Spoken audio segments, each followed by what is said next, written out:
Mari kita siapkan hati kita. Hari ini kita akan melanjutkan serial khotbah kita dari kitab Daniel. Saya beri judul Dapur Api yang Menyala-nyala. Daniel pasal 3 ayat 19 sampai 30. Mari kita membaca firman Tuhan dan menikmatinya dengan perlahan mencoba mengunyah firman Tuhan. Daniel pasal 3 ayat 19 sampai 30 kita membaca bersuara bersama-sama. Maka meluaplah kegeraman Nebukadnezar. Air mukanya berubah terhadap Sadrak, Mesak dan Abednego. Lalu diperintahkannya supaya perapian itu dibuat 7 kali lebih panas dari yang biasa. Kepada beberapa orang yang sangat kuat dan tentaranya dititahkannya untuk mengikat Sadrak, Mesak dan Abednego dan mencampakkan mereka ke dalam perapian yang menyala-nyala itu.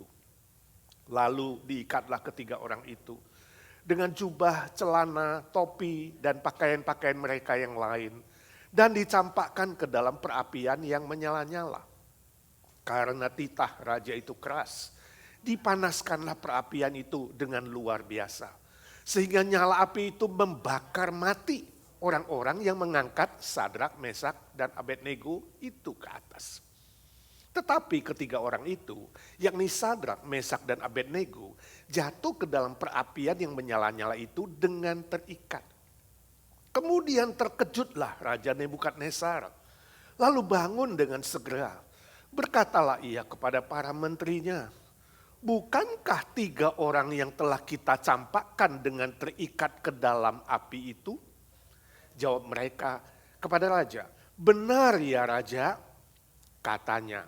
Tetapi ada 4 orang kulihat berjalan-jalan dengan bebas di tengah-tengah api itu.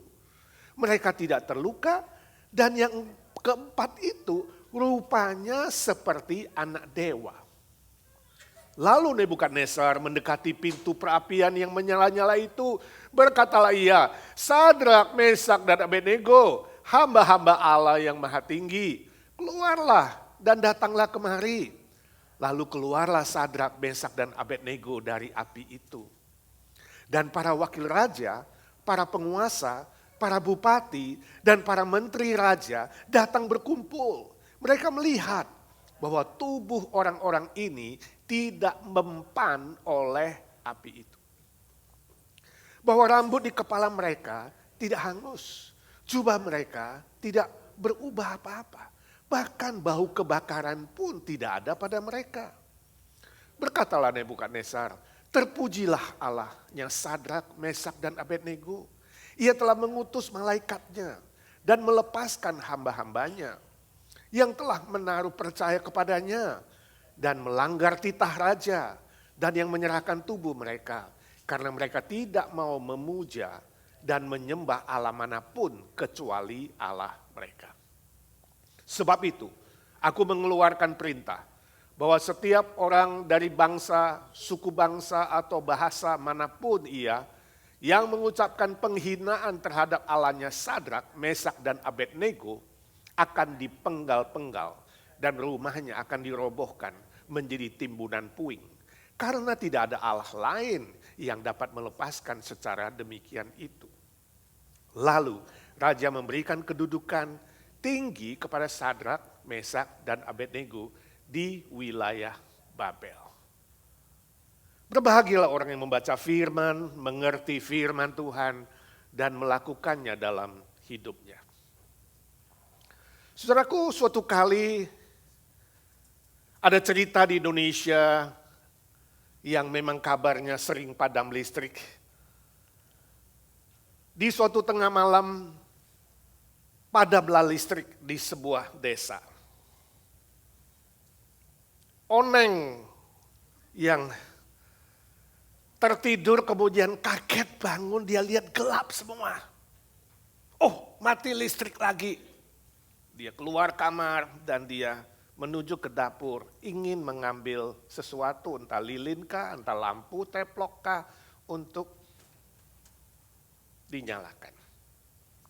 Tiba di dapur dia melihat ada sekelebat bayangan, seret. seperti gak tahu apa, item-item, tapi mendesir keluar pintu belakang. Oneng kaget, ini hantu atau maling? Lalu diambilnya sebutir batu, dilemparkannya kepada bayangan itu yang kelihatan sekelebat dekat pohon pisang. Terdengar suara buk, tapi gak ada reaksi apa-apa. Bulu kuduknya Oneng mulai berdiri. Ini pasti setan. Lalu dia takut. Dan segera tutup pintu. Dia lari ke kamar tidurnya. Dia mau bangunkan suaminya, si Ujang. Tapi dia lihat suaminya tidak di situ. Gawat, jangan-jangan suamiku dicuri sama setan. Sama hantu itu. Lalu dia coba menenangkan diri. Mengunci kamar tidurnya. Tiba-tiba pintunya diketok. Tok, tok, tok. Siapa? Aku, Neng. Ujang. Ada apa, Jang? Ada hantu. Di mana? Itu tadi di belakang aku dilempar pakai batu. Ternyata si Oneng dikira hantu. Oneng kira si Ujang itu hantu. Saudaraku, ketika hidupmu dilanda kegelapan, ketika hidupmu dilanda persoalan yang sulit, seolah-olah duniamu gelap, tak bercahaya setitik pun. Izinkan saya tanya, apa yang muncul di pikiranmu? Kamu berpikir tentang Tuhan atau kamu berpikir tentang hantu? Ketika ketakutan menyerangmu, ketika kekhawatiran menggerogot hidupmu, apa perasaanmu? Apakah kamu merasa Tuhan hadir menyertaimu atau kamu merasa hantu yang menyerangmu? Saya tidak tahu. Tapi yang pasti dari Sadrak, Mesak, Abednego yang mengalami persoalan yang super berat. Ketika nyawa mereka diancam oleh Nebukadnezar dan harus dilemparkan ke dalam dapur api. Mereka siap. Mereka kuat. Mereka teguh. Mereka berani menerima resiko apapun. Sebab mereka tahu bahwa apapun yang dikehendaki Tuhan, apapun yang diputuskan oleh Tuhan, itu baik adanya. Ini yang perlu kita teladani dari Sadrak, Mesak, dan Abednego. Dan dari bacaan kita hari ini, kita ingin belajar ada dua mujizat yang terjadi ketika mereka sungguh-sungguh berserah penuh kepada kehendak Tuhan. Yang pertama, Tuhan hadir dan bekerja. Tuhan itu maha hadir dan dia aktif bekerja. Itu bisa kita baca dari ayat 19 sampai 25. Nebukadnezar marah karena ketiga orang itu begitu kukuh, teguh dalam imannya. Mereka siap dilemparkan ke dalam dapur api dan saking marahnya Nebukadnezar memerintahkan panaskan dapur itu 7 kali. Saudara, istilah 7 di sini bukan berarti dapur itu yang saat itu dibuat sangat besar, bukan berarti itu ada kelipatan 7 begitu, bukan. Istilah 7 dalam bahasa simbolik di sini, bahasa apokaliptik, ini adalah sebuah makna yang berarti penuh, sempurna, utuh. Jadi waktu Nebukadnezar mengatakan, naikkan 7 kali panasnya, artinya apa? Buat panasnya dapur itu maksimal. Saya nggak tahu ukurannya apakah seperti kita 1 sampai 10 atau 1 sampai 100. Yang pasti panasnya dibuat maksimal. Itu artinya 7 kali. Dan yang terjadi adalah orang-orang kuat yang diperintahkan, para tentara dan orang gagah perkasa yang mengikat Sadrak, Mesak, dan Abednego. Ketika ingin melemparkan mereka ke dalam dapur api itu, justru saking panasnya mereka mati. Tapi ketiga orang itu malah masuk ke dapur gak apa-apa. Masih terikat, talinya belum putus. Tapi saya yakin setelah di dalam, Tuhan bekerja. Dan tali itu terputus. Dan mereka berjalan-jalan.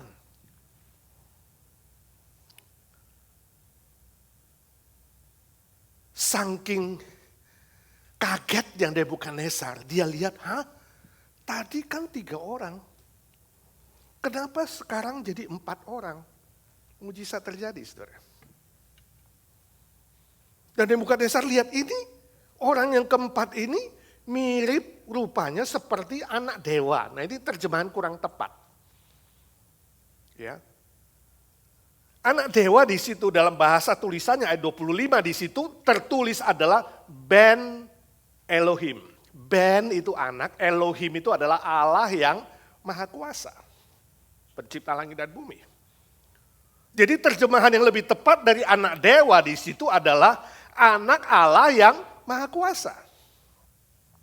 Orang yang keempat yang dilihat oleh Nebukadnezar itu yang berjalan-jalan di dalam dapur api yang panas, beserta dengan Sadrak, Mesak, dan Abednego adalah anak Allah yang maha tinggi.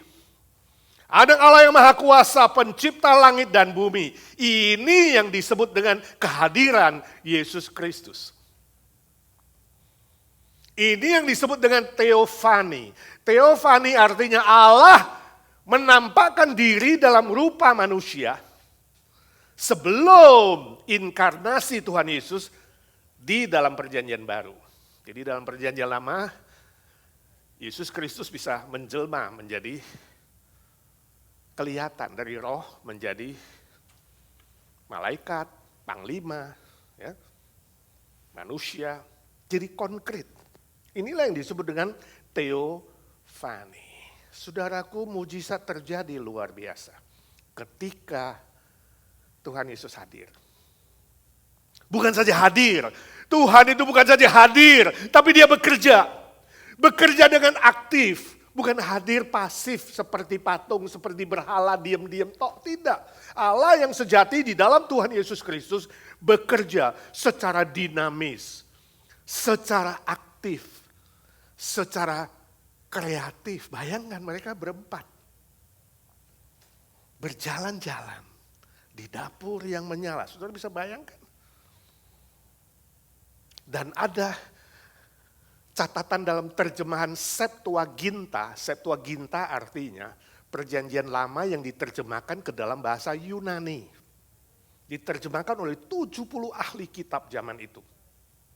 Dalam catatan Septuaginta ini mengatakan ketiga orang itu di dalam dapur api selain berdoa juga memuji nama Tuhan. Itu kita percaya. Kita yakin bahwa mereka Sadrak, Mesak, dan Abednego di situ sungguh-sungguh berdoa, beriman, berharap, dan memuji Tuhan. Itu rahasianya mereka merasakan dan mengalami mujizat Tuhan. Oh tentu Sadrak, Mesak, dan Abednego ketiga orang itu bukan kemudian nyanyi sambil tepuk-tepuk dada. Tahu lu sekarang ya, awas lu ya. Bukan menyombongkan diri atau tepuk-tepuk dada, tidak. Tetapi mereka bersukacita dalam Tuhan. Mereka bersorak-sorai dalam Tuhan. Mereka berdoa dan Tuhan menjawab. Itu yang membuat mereka terus memuji Tuhan dan terus memuji Tuhan. Bernyanyi dan memuji Tuhan dikala saudara mengalami penderitaan dan kesusahan. Itu rahasia. Saudara akan mengalami kuasa mujizat Tuhan. Itu yang terjadi pada Sadrak, Mesak, dan Abednego. Saya tidak tahu apakah hari ini saudara sedang menjalani bahaya, ancaman, cobaan, ujian, atau apapun yang membuat hidupmu seolah gelap.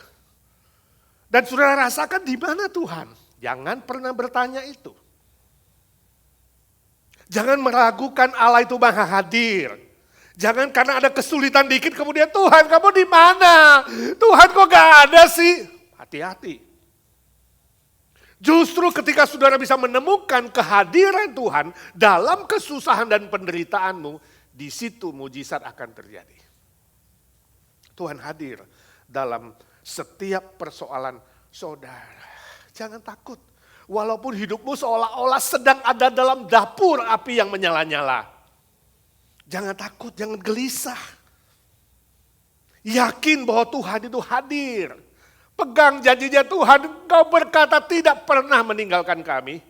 Tidak pernah akan membiarkan aku. Pegang itu Tuhan, Kau maha hadir. Dan aku yakin, katakan kepada Tuhan, aku yakin Tuhan Kau bekerja. Bekerja dengan aktif, dengan dinamis. Dan akan mendatangkan mujizat. Amin.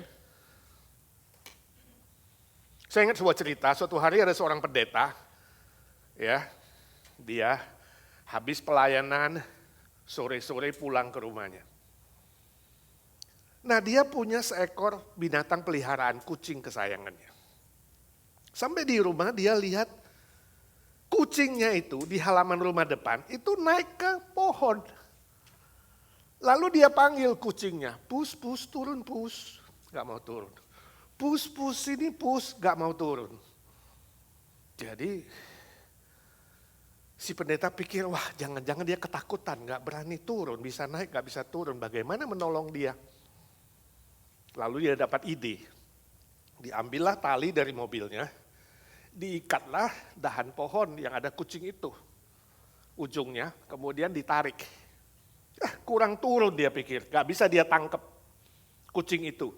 Lalu dia ikat ke mobilnya. Setelah ikat ke mobilnya, dia maju. Karena dia gak punya kekuatan narik. Dia majuin mobilnya. Jadi kan itu tahan makin turun. Gak tahu gimana, mungkin tariknya kekencangan. Talinya putus. Putus saudara, kucingnya terbang. Hilang gak tahu kemana. Wah, kaget dia, cilaka. Kucing kesayanganku hilang. Keliling dari sekitar rumah gak ada. Cari, tempelin foto, gak ketemu 2-3 hari. Wah sedih juga, dia rasa bersalah juga nih sama si kucing. Suatu kali pendeta ke supermarket.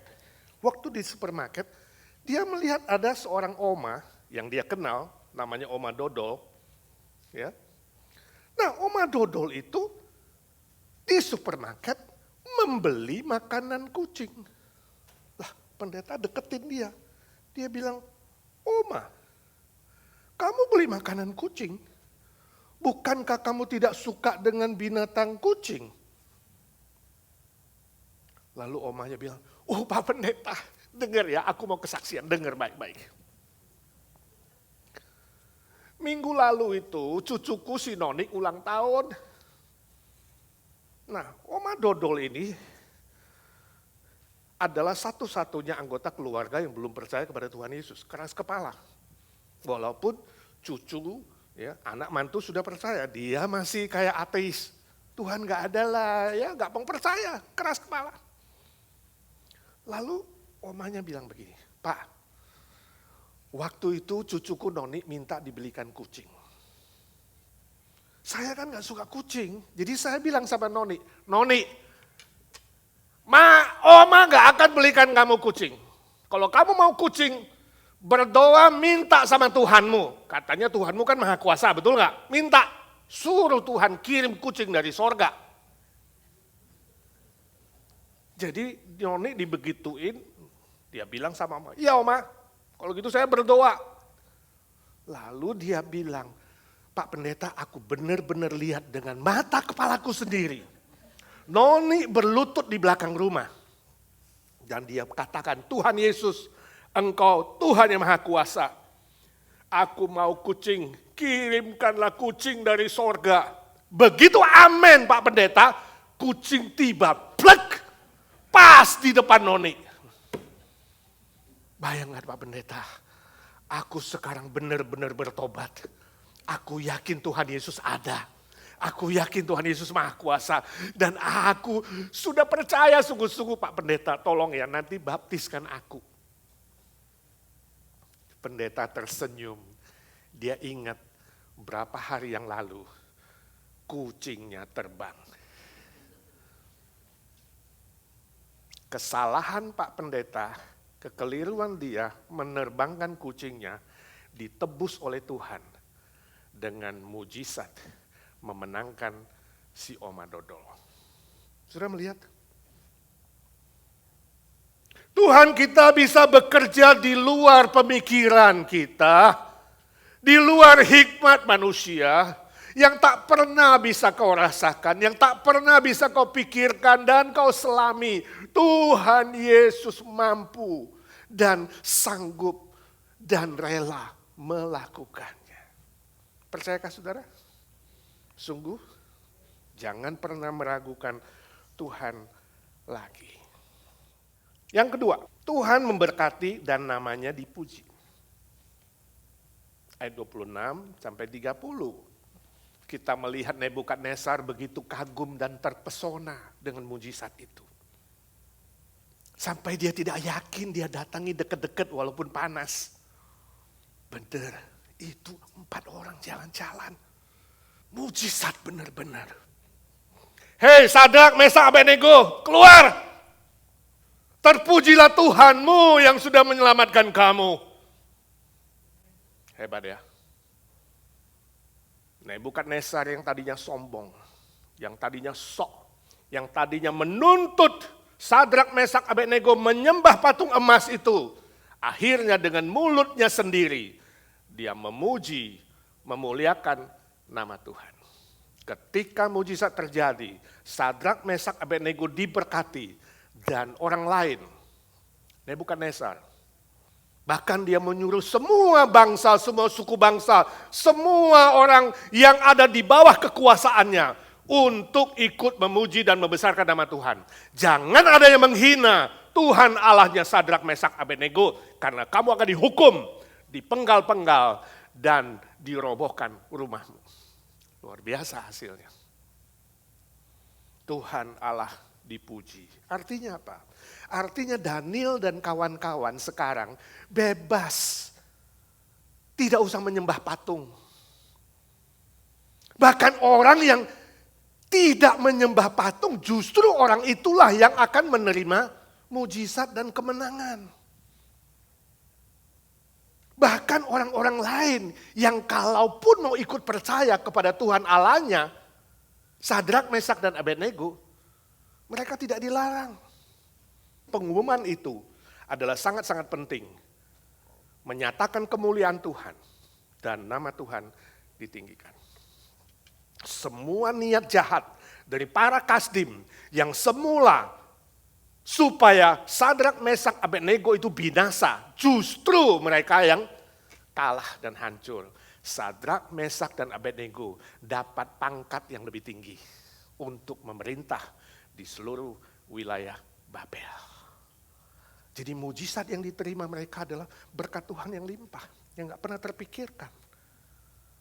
Plus ada Nebukadnezar dan orang-orang lain yang memuji, meninggikan nama Tuhan. Saudara, kalau kamu menerima mujizat atau kamu kesaksian, tapi Tuhan gak dipuji, hati-hati saudara. Saudara melihat gak? Nebukadnezar tidak memuji Sadrak, Mesak, dan Abednego. Kesaksian mereka membuat Nebukadnezar memuji nama Tuhan. Saudara melihat ini adalah rahasia dan ini adalah syarat untuk menguji kesaksianmu betul atau tidak.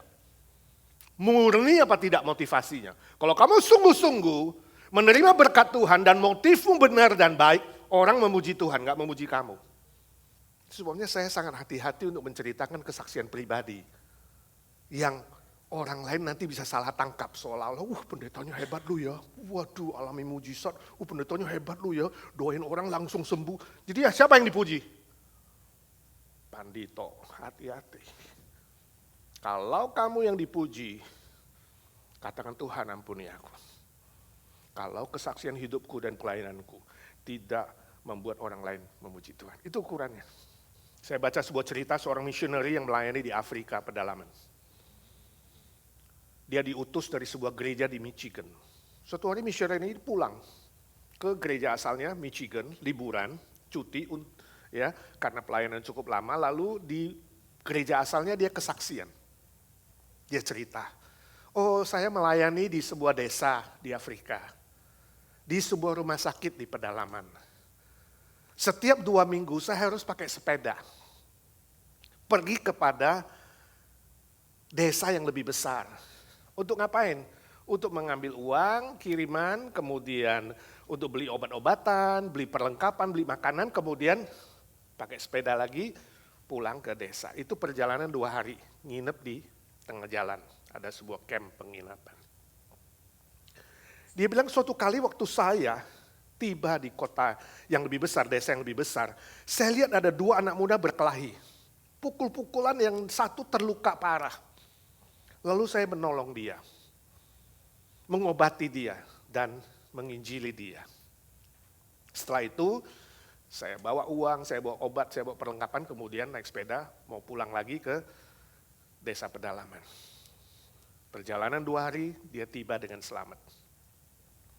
2 minggu kemudian dia bilang, waktu saya balik lagi ke kota itu untuk mengambil uang dan beli makanan dan obat, saya ketemu lagi dengan pemuda yang saya tolong itu. Pemuda itu cerita, Pak, saya mau cerita ya.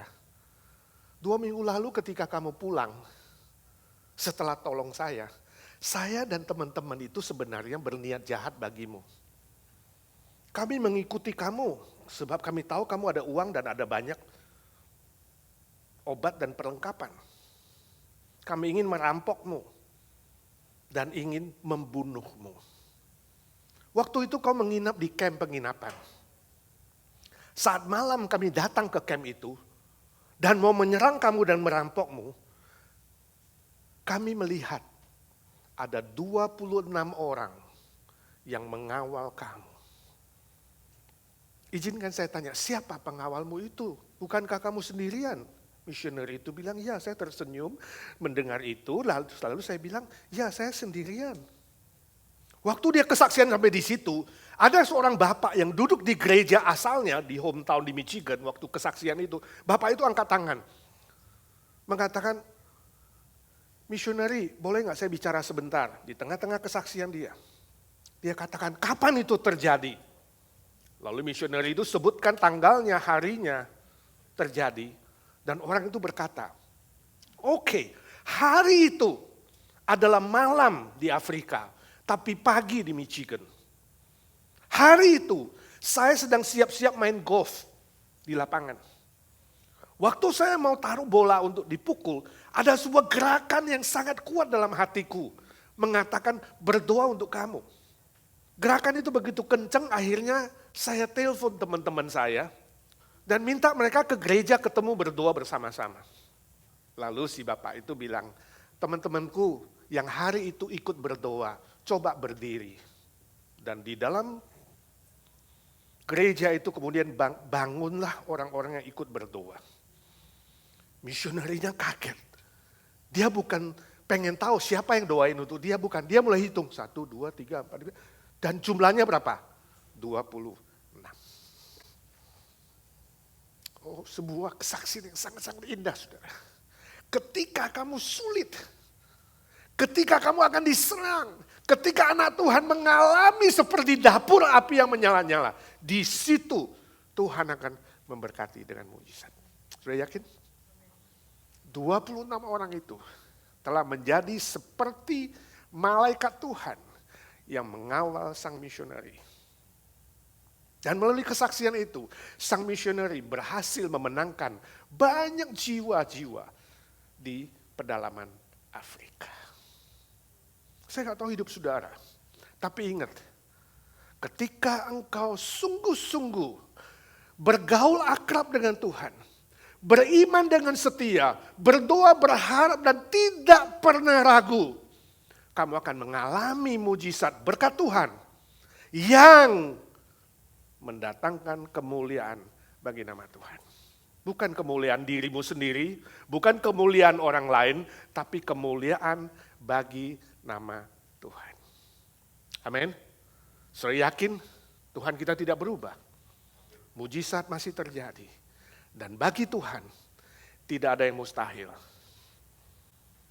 Percayakah? Percayakah? Semua yang merindukan mujizat dan kuasa Tuhan, berkat Tuhan, angkat tangan kananmu kepada Tuhan. Bapa di sorga, Engkau melihat tangan-tangan yang diangkat kepadamu. Tuhan Yesus, Kau Allah yang maha hadir, maha bekerja, maha mulia. Lihat tangan-tangan yang diangkat kepadamu dan beriman dan memohon kepadamu. Curahkan berkat-Mu, curahkan mujizat-Mu, curahkan kuasa-Mu yang melampaui apapun ya Tuhan. Agar nama-Mu boleh kami ceritakan, kami tinggikan dan kami muliakan. Dan dunia yang tidak percaya, orang-orang di sekitar yang tidak percaya boleh ditarik kepada Tuhan. Ini doa dan kerinduan kami. Dalam nama Tuhan Yesus Kristus, Tuhan segala Tuhan, Allah segala Allah. Kami berdoa, beriman, berharap dan meminta mujizat Tuhan. Amin, amin. Yang percaya berkata, amin.